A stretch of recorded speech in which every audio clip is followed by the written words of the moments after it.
put it next to his ear. Cricket match চলাকালীন dressing room বা ডাগআউটে mobile phone ব্যবহারের অনুমতি নেই। অথচ ইংলিশ কাউন্টি ক্রিকেটে মোবাইল ফোন পকেটে নিয়েই ব্যাটিংয়ে নেমে পড়লেন ল্যাঙ্কাশায়ারের পেসার টম বেইলি।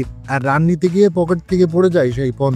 ইংল্যান্ডের কাউন্টির একটি ম্যাচে 10 নম্বরে ব্যাট করতে নেমেছিলেন বেইলি। ম্যাচের 114তম ওভারের ঘটনা। জোশ শর্করা বলে দ্বিতীয় রান নিতে গিয়ে নন স্ট্রাইক প্রান্তে পৌঁছাতেই আচমকা তার পকেট থেকে একটি মোবাইল ফোন মাটিতে পড়ে যায়। এমন সময় ধারাভাষ্যকদের বলতে শোনা যায়, ওর পকেট থেকে কিছু একটা পড়ে গেছে, ওটা কি মোবাইল ফোন? ক্রিকেট মাঠে মোবাইল ফোন নিয়ে খেলতে নামার ঘটনা এটাই প্রথম কিনা তা জানা না গেলেও ক্রিকেট বিশ্বে ক্রিকেটারের পকেট থেকে মোবাইল ফোন পড়ে যাওয়ার ঘটনা এটাই প্রথম। এই ঘটনায় বেইলি কি ধরনের শাস্তির মুখে পড়েন সেটাই এখন দেখার বিষয়। ইনিংস শেষে 31 বলে 22 রান করে অপরাজিত ছিলেন টম বেইলি। এই ঘটনায় একজন সমর্থক সামাজিক যোগাযোগ মাধ্যমে মজা করে লিখেছেন, সম্ভবত ল্যাঙ্কাশায়ারের সোশ্যাল মিডিয়ার অ্যাকাউন্ট পরিচালনার দায়িত্বে রয়েছেন বেইলি, তাই ফোন সঙ্গে নিয়ে নেমেছেন ব্যাট করতে।